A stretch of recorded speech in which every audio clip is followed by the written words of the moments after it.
नमस्कार साथियों। आज की इस महत्वपूर्ण चर्चा को शुरू करते हैं और आज की इस महत्वपूर्ण चर्चा के अंदर एक महत्वपूर्ण इंडियन फ्रीडम फाइटर के बारे में बात करने वाले, जो कि पॉलिटिकल स्कॉलर्स रहे या फिलोसफर भी रहे, जिन्होंने भारत की राज्य व्यवस्था के बारे में अपने महत्वपूर्ण विचार दिए हैं। और उनका नाम है विनायक दामोदर सावरकर के बारे में आज की इस चर्चा के अंदर हम बात करने वाले हैं। हालांकि विनायक दामोदर जो सावरकर है, इनका जो जीवन है काफ़ी कंट्रोवर्शियल रहा है। कि एक जो धारा है विनायक दामोदर सावरकर को कट्टर राष्ट्रभक्त कहती है, देशभक्त कहती है, और दूसरी एक ऐसी विचारधारा भी है जिनका ये मानना है कि जो विनायक दामोदर जो सावरकर थे उन्हें देशभक्त नहीं कहा जा सकता, क्योंकि देश की आज़ादी के लिए विनायक दामोदर सावरकर का जो देश की आज़ादी के लिए योगदान रहा, क्योंकि जो विनायक दामोदर सावरकर थे वो एक कट्टर देशभक्त व्यक्ति थे या क्रांतिकारी संगठन से जुड़े हुए थे। जब उनको एक हत्या के षड्यंत्र के अंदर जब उनको काले पानी की सजा दी गई, तो ऐसी परिस्थिति के अंदर क्या है, विनायक दामोदर सावरकर ने क्या है, अंग्रेजों के लिए माफ़ीनामे लिखे थे। और जो आज के समय के अंदर ये जो सारे के सारे क्या है, ऑन रिकॉर्ड है। और आज़ादी के बाद क्या है, जो जब वो जेल से बाहर छूटे थे, क्योंकि विनायक दामोदर सावरकर को क्या 50 साल की उम्र कैद की सजा हुई थी। हालांकि विनायक दामोदर सावरकर है वह अंग्रेज़ों से माफ़ीनामे के आधार पे जेल से बाहर निकले थे। और जब वे जेल से बाहर निकले थे तो उसके बाद भी जो अंग्रेजी हुकूमत थी वो विनायक दामोदर सावरकर को क्या है, पेंशन देती थी, उनके गुजारा भत्ते के लिए पेंशन देती थी। हालांकि विनायक दामोदर सावरकर की अंग्रेजों के साथ किस तरह की डील रही, ठीक है, वो एक अलग चर्चा का विषय है। परंतु आज की चर्चा के अंदर क्या है, हम क्या विनायक दामोदर सावरकर के ऊपर उन पहलुओं को या उन एस्पेक्ट को टच करने की कोशिश करेंगे जो यूजीसी नेट सेट या जेआरएफ या पीएचडी एंट्रेंस की परीक्षा हो, कॉलेज कैडर की परीक्षा हो या पीजीटी की जो परीक्षा हो या बाकी तरह का कोई एग्जाम्स हो, विनायक दामोदर सावरकर के उन एस्पेक्ट को जो परीक्षा के लिहाज से हमारे लिए महत्वपूर्ण। हालांकि मैंने पहले कह दिया कि ये जो स्कॉलर्स काफ़ी कंट्रोवर्शियल रहे और इनके ऊपर हर एक बात के ऊपर क्या है, कई दिनों तक या कई घंटे उसके ऊपर चर्चा हो सकती है।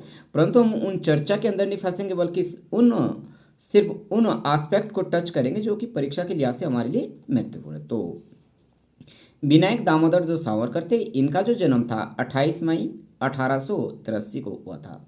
और सावरकर साहब एक कट्टर राष्ट्रवादी और एक क्रांतिकारी विचारधारा के समर्थक रहे।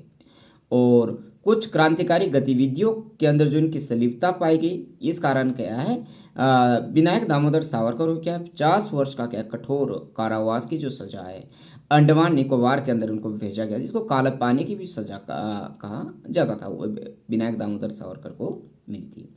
विनायक दामोदर जो सावरकर है, उन्होंने 1923 के अंदर एक बुक लिखी थी या पंपलेट लिखा था, जिसका नाम था Hindutva, who is a Hindu, ठीक है। और the history of the war of Indian independence 1857, ठीक है, जो कि 1909 के अंदर ये बुक पब्लिश हुई थी।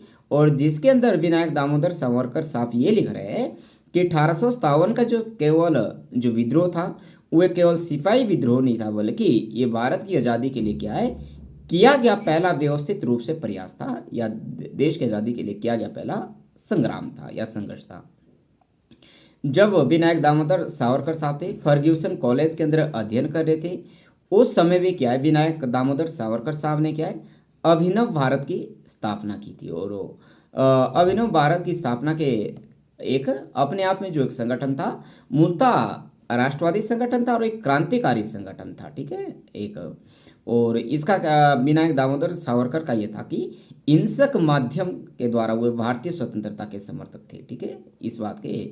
तथा जो विनायक दामोदर जो सावरकर थे वो मेजिनी के विचारों से काफ़ी प्रभावित थे। जो मेजिनी भी फ्रांस का एक बहुत बड़ा क्रांतिकारी हुआ, उससे क्या है, वीर सावरकर काफ़ी प्रभावित रहे। विनायक दामोदर सावरकर की बात हो, जिनको क्या लोकप्रिय रूप से वीर के सावरकर के नाम से भी जाना जाता है।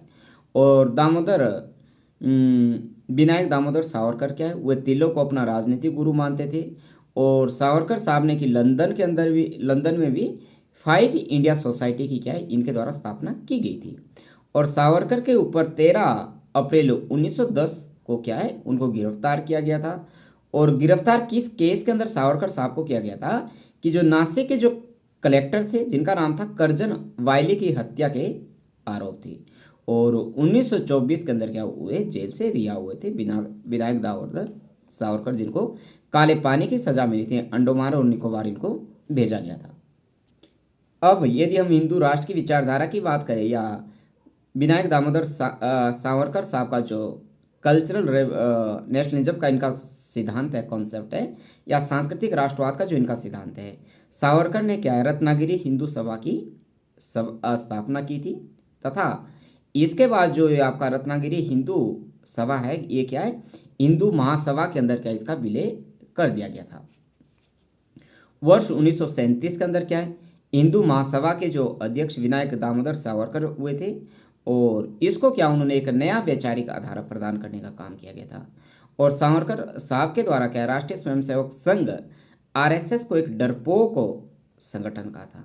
सावरकर का ये मानना था, क्योंकि सावरकर हिंदू राज्य की स्थापना के क्या है, समर्थक थे, जबकि जो आरएसएस था या राष्ट्रीय स्वयंसेवक संघ था, वह क्या हिंदू राष्ट्र की स्थापना का इनके द्वारा समर्थन किया गया था।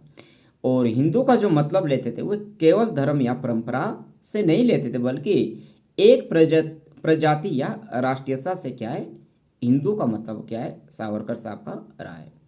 और हिंदू का मतलब वो ये भी रहता है कि सिंधु नदी के उस पार रहने वाले लोगों से उन्होंने लिया है। और सावरकर साहब ने क्या है, हिंदूवाद की जो बजाय है, हिंदुत्व शब्द को अधिक लोकप्रिय बनाया था या इसको प्राथमिकता दी थी। उनका ये मानना था कि हिंदू का ये मतलब है जो इस भूमि को क्या है, मातृभूमि एवं पितृभूमि मानता है, वे क्या है, हिंदू है। ठीक है।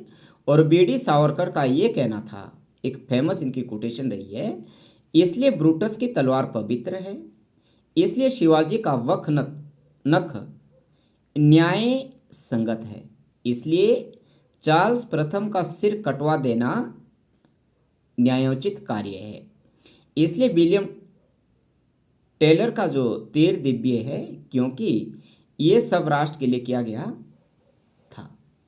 यदि हिंदूवाद की विशेषता की बात करें सावरकर के अनुसार, तो जिनके माता पिता इस देश के नागरिक हो, उनको क्या हिंदुत्व की विशेषता के अंदर शामिल करता है, या साझे प्रजाति एवं रक्त संबंध होना चाहिए, इसको क्या है, एक महत्वपूर्ण फीचर्स वीर सावरकर कहते हैं। केवल साझी भूमि पर्याप्त नहीं है, ऐसा विनायक दामोदर सावरकर का कहना रहा है। और साझी संस्कृति की बात हो तो साझी संस्कृति के अंदर क्या हुआ है, समान विचार हो, प्रथाएं हो, त्यौहार हो, धार्मिक तथा आध्यात्मिक विचार होने चाहिए, ऐसा विनायक दामोदर सावरकर साहब का मानना रहा है। और हिंदुत्व के अंदर ऐसे विचार एवं विश्वास सम्मिलित नहीं है जो कि भारतीय भूभाग के बाहर पैदा हुए। ये भी एक हिंदुत्व की फीचर्स के अंदर क्या है, विनायक दामोदर सावरकर के साथ इस बात को भी कोट किया गया है। उनके जो राष्ट्र का मतलब था, अभिप्राय ये रहा कि धार्मिक एवं जो सांस्कृतिक एकता ज़्यादा था, ना कि साझी भूमि होना। यदि हिंदूवाद की आलोचना की बात करें तो विनायक दामोदर सावरकर के द्वारा हिंदूवाद के अंदर जो कुरीतियाँ थी उसकी क्या है, विनायक दामोदर सावरकर के साथ भी कटी आलोचना की गई थी। जैसे जाति प्रथा की विनायक दामोदर साहब ने बहुत आलोचना की थी। और उनका ये मानना था, यदि कुत्ते बिल्ली चलने से रास्ते गंदे नहीं होते हैं तो मानव के चलने से जो रास्ते कैसे अपवित्र हो सकते हैं, ऐसा विनायक दामोदर सावरकर का मानना रहा है। और उनका ये मानना था, और जनेऊ और जो वेद है वे सबके लिए, इसके ऊपर केवल ब्राह्मणों का ही अधिकार नहीं है, बल्कि मानव मात्र सभी का इसके ऊपर अधिकार है। और विनायक दामोदर जो सावरकर थे वे हिंदी को भी राष्ट्रभाषा बनाने के समर्थक रहे। और विनायक दामोदर जो सावरकर थे एक स्कॉलर्स भी रहे थे, एक शोधार्थी रहे, जिन्होंने महत्वपूर्ण लेखन भी किया है।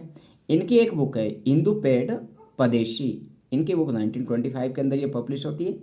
माई ट्रांसपोर्टेशन फॉर लाइफ जो 1984 के अंदर पब्लिश होती है। और दी इंडियन और वॉर ऑफ इंडिपेंडेंस जो 1857 जो 1909 के अंदर पब्लिश होती है। और हिंदुत्व बुक जो कि 1926 के अंदर पब्लिश है, 1923 के अंदर पब्लिश होती है। ये जो ऐसे एस्पेक्ट थे जो परीक्षा के लिहाज से यूजीसी नेट सेट जीआरएफ के लिए हमारे लिए महत्वपूर्ण थे। तो आज की चर्चा के अंदर क्या है, विनायक दामोदर सावरकर को हम इन्हीं एस्पेक्ट को टच करने की कोशिश करते हैं। और कभी हमारे पास समय हुआ तो विनायक दामोदर सावरकर के ऊपर क्या है विस्तृत चर्चा हो सकती है, उनके हर एक पहलू के ऊपर क्या है बातचीत की जा सकती है। परंतु आज की चर्चा के अंदर इतना ही। और मेरा ऐसा माना कि परीक्षा के लिहाज से जो ये आज की जो चर्चा आपके लिए काफ़ी फ्रूटफुल रहने वाली। Thank you so much.